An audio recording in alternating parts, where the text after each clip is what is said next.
Banka biologického materiálu je vlastne organizácia a zariadenie, ktoré uchováva biologický materiál pacientov, či už tkanivá alebo telné tekutiny ako krev, sérum, moč a tak ďalej. Zatiaľ fungujú teda včetne nás dve pracovište. Prvé je na Masarykovom onkologickom ústave v Brne. To bolo primárne pracovisko, ktoré oslovilo nás ako prvú lekárskú fakultu Univerzity Karlovy, či nechceme participovať na tom projekte.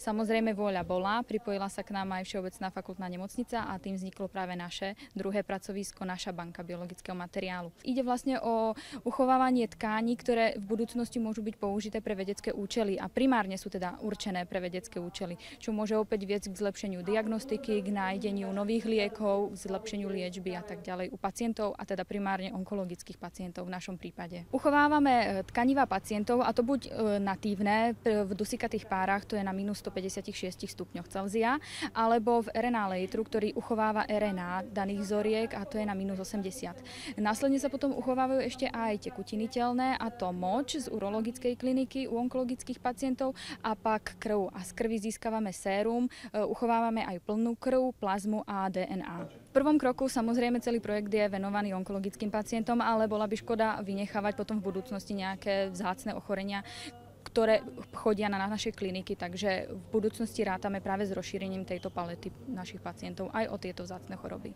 Naše pracoviská sú väčšinou umiestnené v sklepích, pretože je tam vyhovujúca teplota. A zatiaľ prebehli iba určité skúšobné odbery, pretože stále pracujeme na logistike toho transportu a uchovávania tých daných vzoriek, takže približne môžeme to rátať na desiatky vzoriek, ktoré teraz máme fyzicky uskladnené, ale kapacita je o mnoho vyššia. Čo sa týka hluboko mraziacich boxov, tak tam máme kapacitu asi 150 000 kryoskúmaviek a v devarových nádobách je to 72 000. Táto kapacita by nám mala vydržať na približne 5 až 7 rokov. Samozrejme ide o to, koľko vzoriek bude odoberaných. Na investičných nákladoch sa v minulom roku preinvestovalo 3,3 milióna korún. Z toho bolo samozrejme hradená veškerá rekonštrukcia tých daných priestorov, zakúpenie hluboko mraziacich boxov, devarových nádob a celého zariadenia kryoskladu.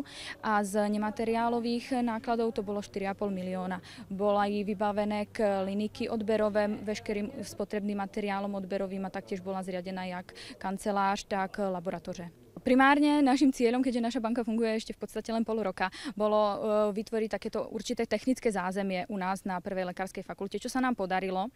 Sme teda druhí v Českej republike, spolupracujeme zatiaľ len s Brnom, pretože od nich máme taký ten múster, ako by to malo fungovať.